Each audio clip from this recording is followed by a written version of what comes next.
Welcome to Unburied Remnants. The official narrative is just the surface. We dig into what's underneath, and we're just getting started. Before Genesis, before the Bible, before Moses, before Abraham, before any text you've ever been handed in a church or a classroom, Sumer already wrote it. And I don't mean something similar. I don't mean a rough outline that scholars are still debating. I mean the good God and the bad God, the one who wanted to protect humanity and the one who wanted to destroy it. The divine conflict that sits underneath every religion on earth. Sumer had names for them. Enki and Enlil. And here's what made me pause when I started researching this episode. This isn't mythology. This isn't speculation. These are the oldest written texts on earth, and they describe a conflict between divine beings that maps almost perfectly onto what comes thousands of years later in Genesis, in the New Testament, in every major religious tradition that followed. Tonight, we go back to the source. Let me give you the basic facts first, and then I want to show you why they matter. Enki and Enlil are Sumerian gods. Two of the most important in the entire Anunnaki pantheon, the divine council we first examined in season 1. They are brothers, both sons of Anu, the sky god, the senior figure of the divine hierarchy, and from the moment the texts introduce them, they are in conflict. Enlil is the god of wind, storm, and earth. He holds the tablets of destiny, the divine record that determines the fate of all living things. He is the authority, the law, the one who decides what humanity deserves. Enki is the god of wisdom, water, and creation. He lives in the Abzu, the underground freshwater ocean beneath the earth. He is the craftsman, the teacher, the one who designed humanity in the first place. And this is where it gets interesting, because Enlil in the Sumerian texts does not like what Enki made. The texts are explicit about this. Humanity became too numerous, too loud, too disruptive. Enlil sends plagues. He sends drought. He restricts food. And when none of that works, he decides to send the flood. Not a metaphorical flood, not a local event, a civilizational erasure. And Enki, who created humanity, who taught them agriculture and writing and law, breaks the rules to warn one man. You know that man. You just know him by a different name. The texts that tell this story predate Genesis by over 1,000 years, and they are far more specific about what actually happened. The text is called the Atrahasis Epic, written in Akkadian, the language of ancient Babylon, around 1700 BC, but by the time it was written down, it was already drawing on Sumerian source material that was centuries older. We are looking at a tradition that runs deep. The epic opens with a world run by the gods. The Anunnaki have divided the cosmos. Enlil rules the earth, Enki rules the waters, and the lesser gods, the Igigi, are doing all the work. The Igigi rebel. They refuse to keep digging the canals, tending the earth, doing the labor. And so Enki proposes a solution: create a lesser being to do the work instead. Enki and the mother goddess Ninhursag mix the blood of a slain god with clay and create the first human, made to serve, made to work, made to free the gods from labor. And for a while it works. But then humanity multiplies, and they are noisy, and Enlil cannot sleep. The first time I read this, a god sending plagues because humanity was too loud, I paused. Then I kept reading. Enlil sends a plague. Enki quietly advises Atra-Hasis, his chosen human, on how to survive it. Enlil cuts off the food supply. Enki advises again. Enlil sends drought. Enki advises again. And finally, when nothing works, Enlil convenes the full divine council and proposes the flood. He makes the gods swear an oath. No god will warn humanity. The flood will be total. Humanity will be erased. Enki finds a way around the oath. He doesn't speak directly to Atrahasis. He speaks to the wall of a reed hut, knowing Atrahasis is on the other side. And through the wall, he tells the wall to tell the man to build a boat. He never broke the oath, not technically. Atrahasis builds the boat. He loads his family, his animals, his craftsmen. The flood comes, everything else dies. And when the waters recede, Atrahasis offers a sacrifice, and the gods, who have been starving without humanity's offerings, descend on the smoke like flies. Enlil is furious that anyone survived. Enki reveals what he did, and the two brothers, the good god and the bad god, are left in a standoff that the text never fully resolves. I want to lay this out carefully because I think the parallel is more precise than most people realize. In Genesis, we have a God who creates humanity, becomes dissatisfied with what he made, and sends a flood to erase it. One man, Noah, is warned and told to build a boat. He loads his family and animals. The flood comes, everything dies, the waters recede. Noah offers a sacrifice.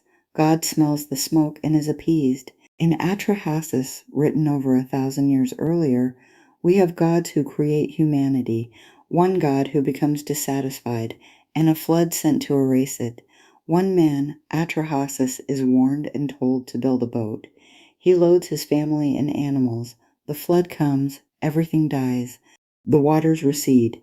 Atrahasis offers a sacrifice. The gods smell the smoke and descend on it like flies. The details are so close that scholars have argued for over a century about the relationship between these texts. But here is what I find more interesting than the flood parallel. It's the conflict underneath it. In Genesis, God is singular. There is no debate, no divine counsel, no dissenting voice.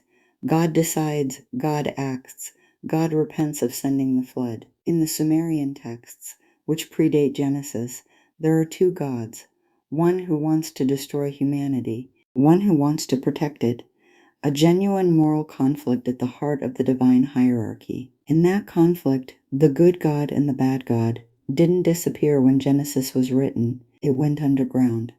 And it keeps surfacing in every religion that followed. And the question I kept asking myself was this: when Genesis collapsed the two into one, what was lost? Because if you look at the Hebrew Bible carefully, and we've done this in earlier episodes, traces of the older structure are still there. Elohim is plural, the divine council exists, the sons of God appear, the dissenting voices are never fully silenced. It's as if the merger was incomplete, as if the older story kept bleeding through. Here is what I find remarkable about the Enki and Enlil structure. It doesn't end with Sumer. You can trace the same fundamental conflict, a protecting deity versus a destroying deity, across every major religious tradition that follows. In the Hebrew texts, Yahweh and the Satan figure, originally not the devil, but a member of the divine council whose role was to test and accuse, two divine functions in tension. In Zoroastrian tradition, one of the oldest monotheistic frameworks, Ahura Mazda and Andra Mainyu, the god of truth and the god of lies, the protector and the destroyer.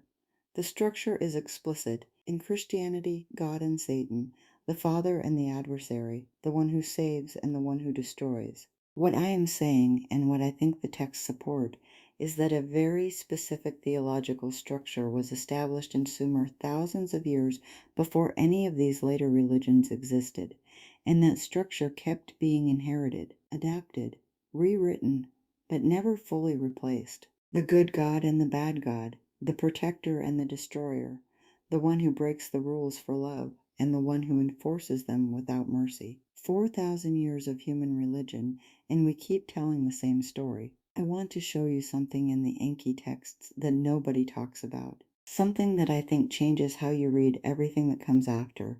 I want to focus on something specific in the Enki texts that gets overlooked in the broader comparison.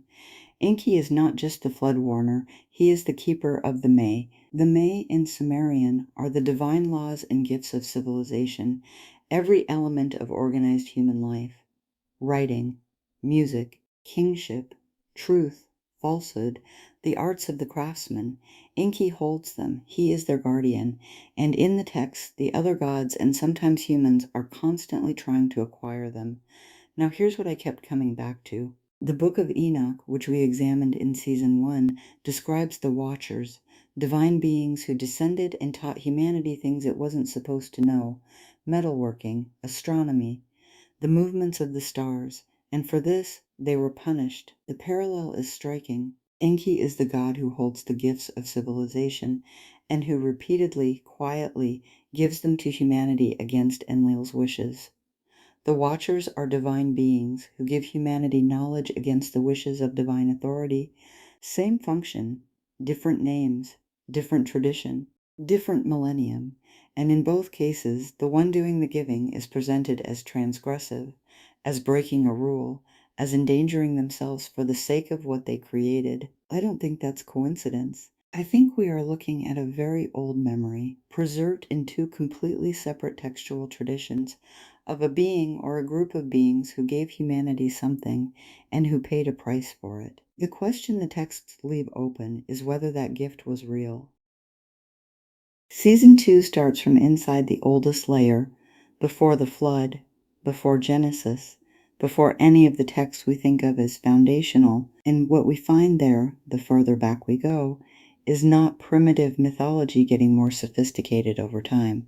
It's a very specific story getting simplified. Enki and Enlil are the beginning of that simplification. Two beings with distinct personalities, distinct motivations, distinct moral positions, reduced over centuries into one God who contains all of it. I'm not telling you what that means. I am telling you that the older texts are more complex than the later ones, and that complexity was not added, it was present from the start, and then removed. Next, the scribes who built the Bible. Not Moses, not God. Human writers with names, with agendas, with political pressures, who assembled the texts we now call Scripture. We know who some of them were, and we know what they changed.